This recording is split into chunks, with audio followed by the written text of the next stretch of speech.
Aujourd'hui, on va apporter une solution spécifique à un problème spécifique. Donc c'est bien, on est très niché, pas du tout sur du vintage, c'est pas grave. Ici, dans l'idée, la question que tu te poses, c'est comment je peux mettre une cassette plus grande pour avoir plus de marge de manœuvre avec ma bicyclette, mais comment faire quand mon derrière ne suit pas? C'est ce que je veux dire. La question à laquelle on va répondre aujourd'hui, c'est comment faire pour mettre une cassette plus grande, donc améliorer ta transmission, si ton dérailleur lui-même n'est pas en capacité d'aller chercher un 46 dents, un 48 dents, 52 dents, ce que tu veux. Là, normalement, on va résoudre ce problème avec une toute petite pièce. Ça a l'air très simple. On va voir si ça fonctionne. J'ai vu ça passer sur internet. Chez les autres, ça a l'air toujours très facile. On va voir ce que ça donne à la maison. Ici, c'est transparent, ça marche pas, on fait des erreurs, on expérimente ensemble. Et normalement, c'est ça que vous aimez, donc on va continuer. Là, ici, on a une cassette énorme. Ce vélo, donc, part en tour du monde. Grosse cassette, et ici, la chape n'est pas du tout adaptée à la position du bras, quoi. Mais pourquoi elle fait ça? Ça passe pas.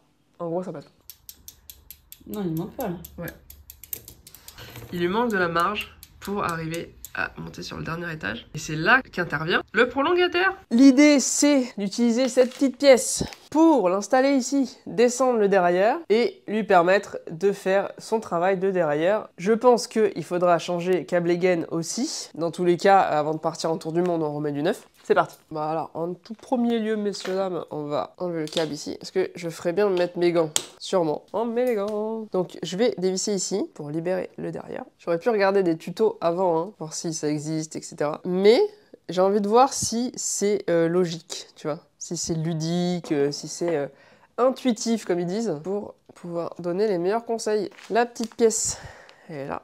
Alors, là, l'ouverture facile, superbe. Alors là, déjà, oh, ça me fatigue. Oh, ça... Voilà. Toujours pas. Toujours pas. Voilà. Le tuto, ça va être comment ouvrir ce sachet. Non. Fatigue. On a la petite pièce. On a ici ce qui va venir se visser à la place derrière. Et ici, ce qui va reproduire ça. Tu vois, le décaler comme ça. Donc ça, ici, il y a l'encoche pour que le bec de la patte de derrière vienne se caler. Donc ça a l'air bien tenir. Après, il faut que je re-enlève pour le nettoyer. Donc ici, tu as une vis qui va venir arriver en butée ici. Tu vis ça.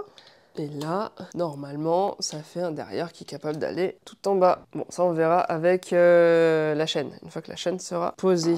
C'est posé. J'ai pas la chaîne, j'ai pas le câble, la gaine et j'ai pas réglé non plus le derrière avant. Donc là, pour l'instant, dans un souci d'efficacité, ça je vais le faire hors caméra. Mais si jamais ça t'intéresse et que tu veux voir plus de contenu que là je vais pas filmer mais que j'aurai l'occasion de filmer plus tard, tu me le dis en commentaire. Et moi je fais les vidéos que toi tu veux parce que c'est toi qui consommes. Moi je me plie à tes desiderata, tu le sais. Donc n'hésite pas à me dire. On se retrouve normalement avec tout quasi prêt à être testé et je découvrirai avec toi si ça fonctionne ou si on est vraiment dans la mouise. Comme d'habitude, si tu aimes ce genre de contenu, pense à mettre un petit like, à t'abonner, à commenter. Par exemple, tu peux commenter si oui ou non ça va marcher. Parce que peut-être que toi tu le sais et tu sais que ça va foirer et que Morgane elle part dans quelques jours et qu'en fait on n'a plus du tout le temps de faire autrement et que ça serait catastrophique. Si tu le sais d'avance, moi à l'instant T je le sais pas, mets-le moi en commentaire. Voilà. Mais ça serait grave quand même. Non, ça serait vraiment merde. Voilà. A few moments later. Donc c'est installé, il y a la chaîne, il y a les câbles, bon il n'y a pas les chichous encore. J'ai redescendu le derrière avant, donc on va essayer et on va voir ce que ça donne. Tension du câble, c'est pas bon, ça passe pas.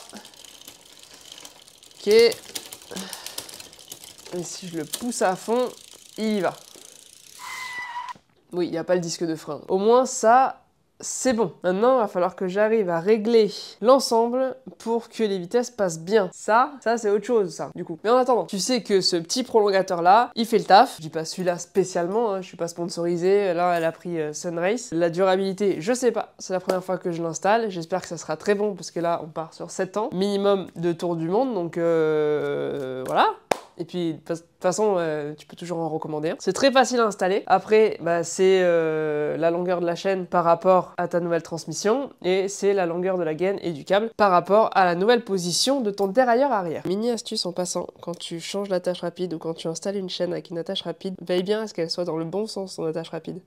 Donc, en fait, il faut que cette partie-là soit le plus loin possible de l'endroit où elle pourrait heurter un caillou. Si jamais tu le mets dans l'autre sens et qu'il y a un caillou qui venait taper, et ben ça pourrait ouvrir ton attache rapide. Tu sais tout, si ça t'a servi, tant mieux, ça me fait vraiment très plaisir. Merci d'avoir regardé la vidéo jusqu'au bout. Et ça, parmi toutes les autres vidéos que tu pourrais être en train de regarder, ça me fait plaisir.